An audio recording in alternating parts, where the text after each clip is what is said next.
Hi all, welcome to my channel. This is హరిత. ఈరోజు vlog ఏదంటే నా ఫస్ట్ ప్రెగ్నెన్సీ గురించి అయితే మీతో షేర్ చేసుకోవాలనుకుంటున్నాను. మా ఫస్ట్ బాబుది ఆగస్ట్ 16th అయితే నేను కన్సీవ్ అయ్యాను. బట్ నాకు అది తెలీదు. మా మ్యారేజ్ అయిన తర్వాత నేనైతే పీరియడ్స్ రాకోకుండా ట్యాబ్లెట్స్ యూజ్ చేశాను.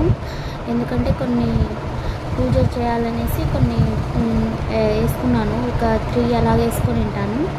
అందువల్ల నాకు ప్రెగ్నెన్సీ కన్ఫర్మ్ అయినది తెలీదు.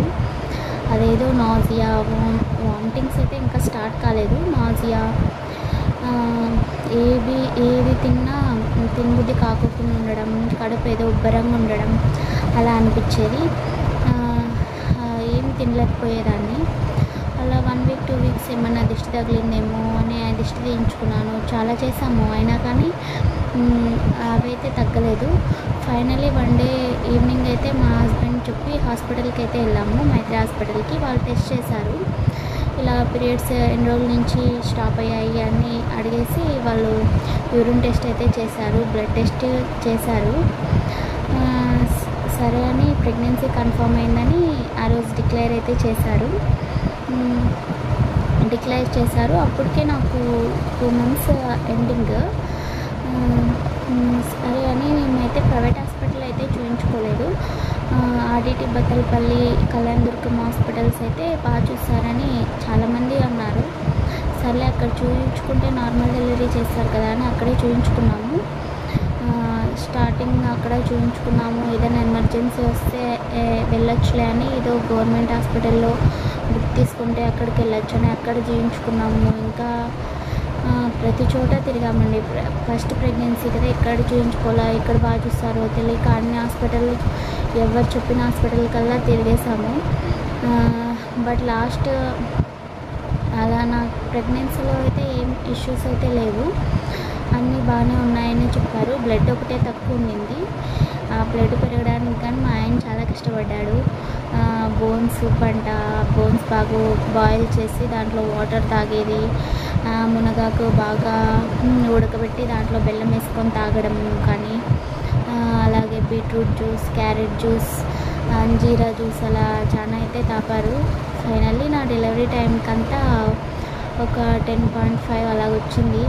ఆఖరికి అది ఏది ఐరన్, సుక్రోజ్ అవి కానీ ఎక్కిస్తామన్నారు. కానీ మా ఆయన వద్దులే, న్యాచురల్గానే ఇంప్రూవ్ చేస్తానని చాలా కష్టపడ్డాడు నా బ్లడ్ కోసం అయితే. అలాగే నేను కానీ ఫాలో అయ్యాను.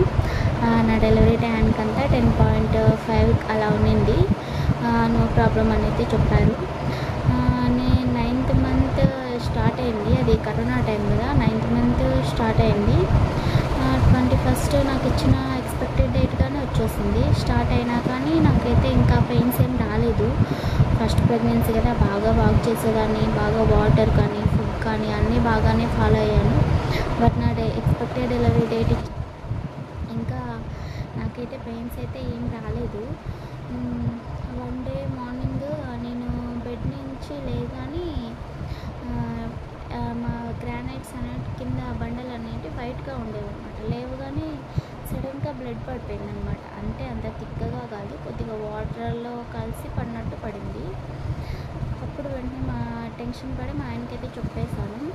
సరేలే, ఎక్స్పెక్టెడ్ డేట్ కానీ అయిపోయింది కదా అని హాస్పిటల్కి అయితే ఆ రోజే ఇంకా లగేజ్ అంతా ప్యాక్ చేసేసుకొని కొన్ని ధనియాలు, కరివేపాకు, ఈనులు అంట అవన్నీ బాగా బాయిల్ చేసుకొని వాటర్ పెట్టుకొని అవి తాగితే కొద్దిగా డెలివరీ కొద్దిగా ఈజీగా అవుతుందంట. అందుకని అలా తాగమన్నారు. సర్లే అన్నీ ప్యాక్ చేసుకొని అయితే కారు తీసుకొని అయితే బత్తలపల్లికి అయితే వెళ్ళిపోయాము. అక్కడ ఆమె ఇంటర్నల్గా చెక్ చేశారు.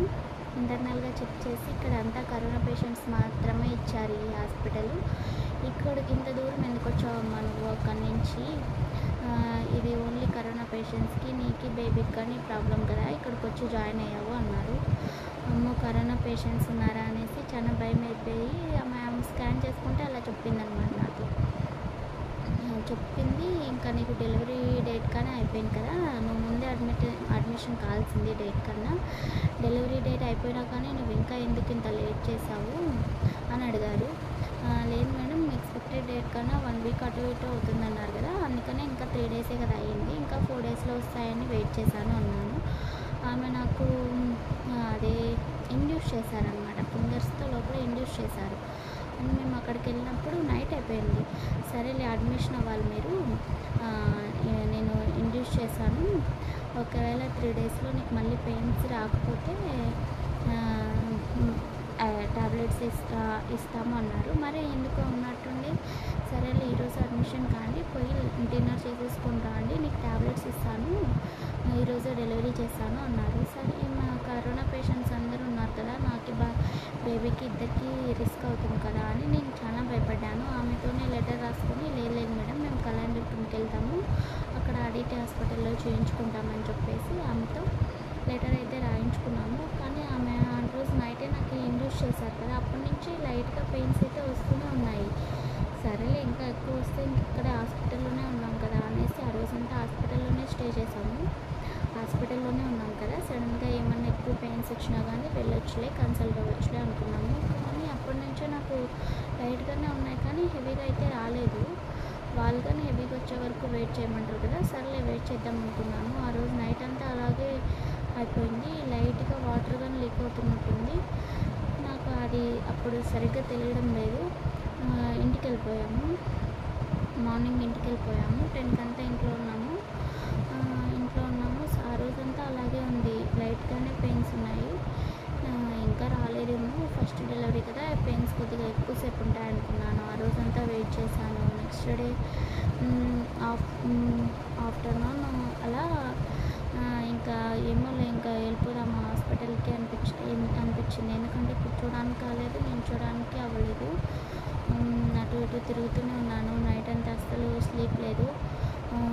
ఏమన్నా కానీలే గవర్నమెంట్ హాస్పిటల్కే వెళ్ళేసి ఇంకా ఎట్లా బుక్ తీసుకున్నాం కదా ఇక్కడికే జనరల్ హాస్పిటల్లో వెళ్ళి వాళ్ళు ఏం చెప్తారో చూద్దామనేసి వెళ్ళాము. ఇంటర్నల్గా చెక్ చేసేపాటికి లేదు, బేబీ చుట్టూ మట్టి చుట్టుకుంది, తల్లి బిడ్డకి ఇద్దరికి డేంజరే, ఎవరో ఒకరు, అది కానీ బ్లడ్ 10.5 ఉంది, ఫస్ట్ వెళ్ళి బ్లడ్ ఇచ్చిరండి, C-సెక్షన్ ప్రిపేర్ చేస్తాము అని చెప్పేశారు. ఇద్దరికి డేంజర్ అని చెప్పి మా ఆయనతో సైన్గా చేయించుకున్నారంట. సరే అని మా ఆయన వెళ్ళేసి బ్లడ్ ఇచ్చేసి వచ్చారు. ఇంకా ఆ రోజు నాకు C-సెక్షన్కి అయితే వెంటనే ఎమర్జెన్సీ C-సెక్షన్కి తీసుకెళ్లారు. ఆఫ్టర్నూన్ నేను వెళ్తానే బ్లడ్ టెస్ట్ అవన్నీ బ్లడ్ తీసుకున్నారు, అన్నీ వాళ్ళు ఇంజక్షన్స్ అన్నీ వేసేసారు. ఇంకేం తినకూడదని చెప్పేసి ఇంకా 6 కంతా నాకు డెలివరీ చేశారు.